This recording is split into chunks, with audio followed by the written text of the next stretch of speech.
Hello दोस्तों, आज हम वह कहानी सुनेंगे जिसे सिंहासन बत्तीसी की 28वीं पुतली वैदेही ने राजा भोज को सुनाया था। आइए शुरू करते हैं। एक बार राजा विक्रमादित्य अपने शयन कक्ष में गहरी निद्रा में लीन थे। उन्होंने एक सपना देखा कि एक स्वर्ण महल है जिसमें रत्न, माणिक इत्यादि जड़े हैं। महल में बड़े बड़े कमरे हैं जिनमें सजावट की अलौकिक चीजें हैं। महल के चारों ओर उद्यान है और उद्यान में हजारों तरह के सुंदर सुंदर फूलों से लदे पौधे हैं।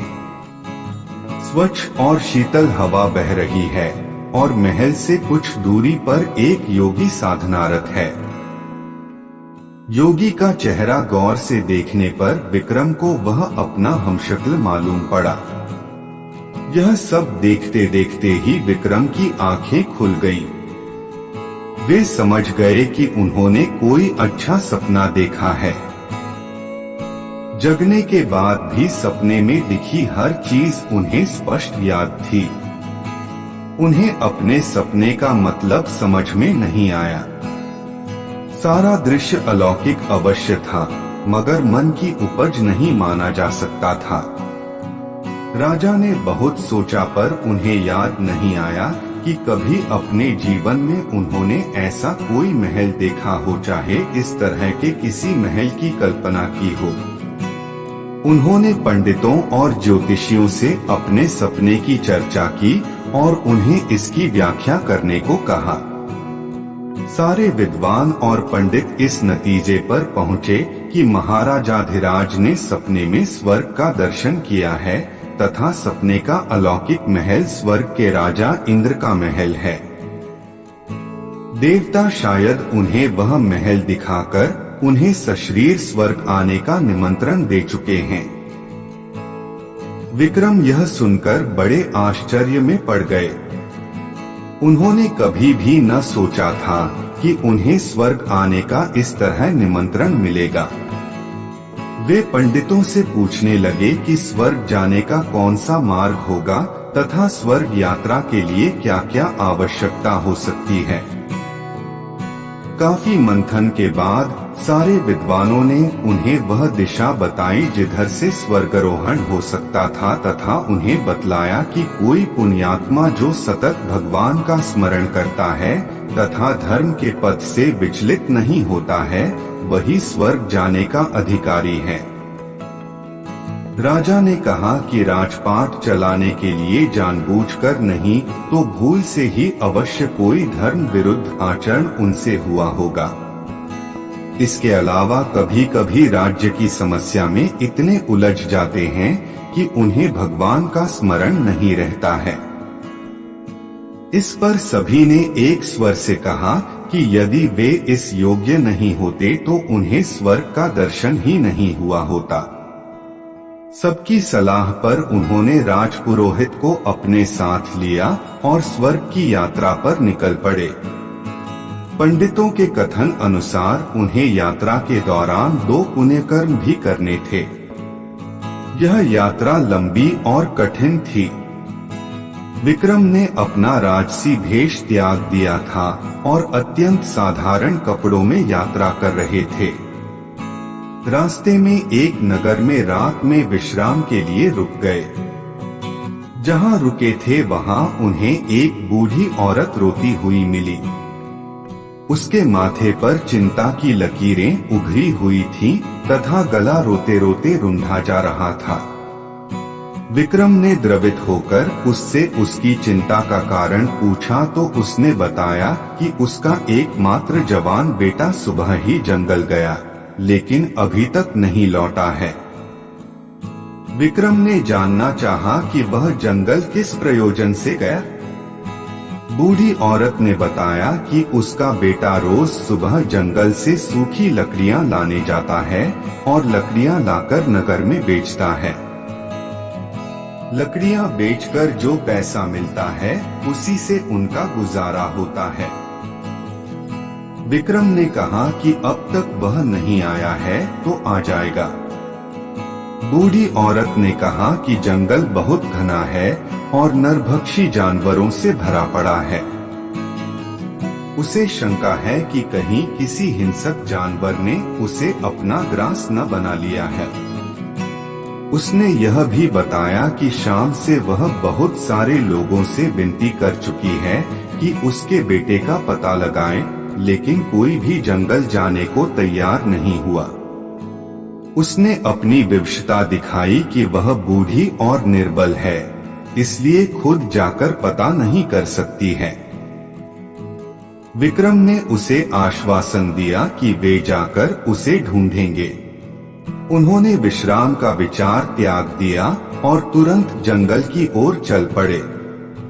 थोड़ी देर बाद उन्होंने जंगल में प्रवेश किया तो देखा कि जंगल सचमुच बहुत घना है। वे चौकन्ने होकर थोड़ी दूर आए तो उन्होंने देखा कि एक नौजवान कुल्हाड़ी लेकर पेड़ पर दुबका बैठा है और नीचे एक शेर घात लगाए बैठा है। विक्रम ने कोई उपाय ढूंढकर शेर को वहां से भगा दिया और उस युवक को लेकर नगर लौट आए। बुढ़िया ने बेटे को देखकर विलाप करना छोड़ दिया और विक्रम को ढेरों आशीर्वाद दिए। इस तरह बुढ़िया को चिंता मुक्त करके उन्होंने एक पुण्य का काम किया। रात भर विश्राम करने के बाद उन्होंने सुबह फिर से अपनी यात्रा शुरू कर दी। चलते चलते वे समुद्र तट पर आए तो उन्होंने एक स्त्री को रोते हुए देखा। स्त्री को रोते देख वे उसके पास आए तो देखा कि एक मालवाहक जहाज खड़ा है और कुछ लोग उस जहाज पर सामान लाद रहे हैं। उन्होंने उस स्त्री से उसके रोने का कारण पूछा तो उसने बताया कि बस 3 महीने पहले उसका विवाह हुआ और वह गर्भवती है। उसका पति इसी जहाज पर कर्मचारी है तथा जहाज का माल लेकर दूर देश जा रहा है। विक्रम ने जब उसे कहा कि इसमें परेशानी की कोई बात नहीं है और कुछ ही समय बाद उसका पति लौट आएगा, तो उसने अपनी चिंता का कारण कुछ और ही बताया। उसने बताया कि उसने कल सपने में देखा कि एक मालवाहक जहाज समुद्र के बीच में ही भयानक तूफान में घिर जाता है।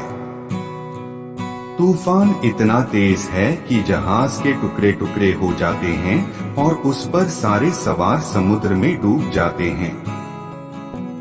वह सोच रही है कि अगर वह सपना सच निकला तो उसका क्या होगा। खुद तो किसी प्रकार जी भी लेगी, मगर उसके होने वाले बच्चे की परवरिश कैसे होगी। विक्रम को उस पर तरस आया और उन्होंने समुद्र देवता द्वारा प्रदत्त शंख उसे देते हुए कहा, यह अपने पति को दे दो। जब भी तूफान या अन्य कोई प्राकृतिक विपदा आए तो इसे फूंक देगा। उसके फूंक मारते ही सारी विपत्ति हल हो जाएगी। उसने विक्रम से वह शंख लेकर अपनी कृतज्ञता जाहिर की। विक्रम उस स्त्री को शंख देकर अपनी यात्रा पर निकल पड़े।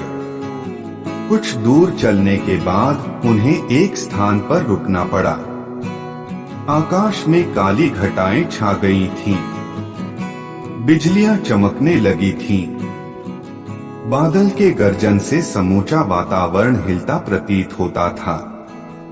उन बिजलियों की चमक के बीच विक्रम को एक सफेद घोड़ा जमीन की ओर उतरता दिखा। विक्रम ने ध्यान से उसकी ओर देखा। तभी आकाशवाणी हुई, महाराजा विक्रमादित्य, तुम्हारे जैसा पुण्यात्मा शायद ही कोई हो। तुमने रास्ते में 2 पुण्य किए। तुम्हें लेने के लिए एक घोड़ा भेजा जा रहा है जो तुम्हें इंद्र के महल तक पहुंचा देगा। घोड़ा उनके पास उतरा तो सवारी के लिए सब कुछ पहले से सज्जित था। राजपुरोहित से विदा लेकर विक्रम उस पर बैठ गए। एड़ लगाते ही घोड़ा तेजी से भागा और घने जंगल में पहुंच गया। जंगल में पहुंचकर उसने धरती छोड़ दी और हवा में दौड़ने लगा। यह घुड़सवारी अप्राकृतिक थी, इसलिए काफी कठिन थी। मगर विक्रम पूरी दृढ़ता से उस पर बैठे रहे। हवा में कुछ देर उड़ने के बाद वह घोड़ा आकाश में दौड़ने लगा। दौड़ते दौड़ते वह इंद्रपुरी आया। इंद्रपुरी पहुंचते ही विक्रम को वही सपनों वाला सोने का महल दिख पड़ा। जैसा उन्होंने सपने में देखा था, ठीक वैसा ही सब कुछ था। चलते चलते वे इंद्रसभा पहुंचे। इंद्रसभा में सारे देवता विराजमान थे। अप्सराएं नृत्य कर रही थीं। इंद्रदेव पत्नी के साथ अपने सिंहासन पर विराजमान थे। देवताओं की सभा में विक्रम को देखकर खलबली मच गई। वे सभी एक मानव के सशरीर स्वर्ग आने पर आश्चर्यचकित थे। विक्रम को देखकर इंद्र खुद उनकी अगवानी करने आ गए और उन्हें अपने आसन पर बैठने को कहा। विक्रम ने यह कहते हुए मना कर दिया कि इस आसन के योग्य वे नहीं हैं। इंद्र उनकी नम्रता और सरलता से प्रसन्न हो गए। उन्होंने कहा कि विक्रम ने सपने में अवश्य एक योगी को इस महल में देखा होगा। उनका वह हमशक्ल और कोई नहीं बल्कि वे खुद हैं। उन्होंने इतना पुण्य अर्जित कर लिया है कि इंद्र के महल में उन्हें स्थायी स्थान मिल चुका है। इंद्र ने उन्हें एक मुकुट उपहार में दिया। इंद्रलोक में कुछ दिन बिताकर मुकुट लेकर विक्रम अपने राज्य वापस आ गए। आप इसी तरह कहानी सुनते रहे, खुश रहे और हमारा चैनल जरूर सब्सक्राइब कर ले। धन्यवाद।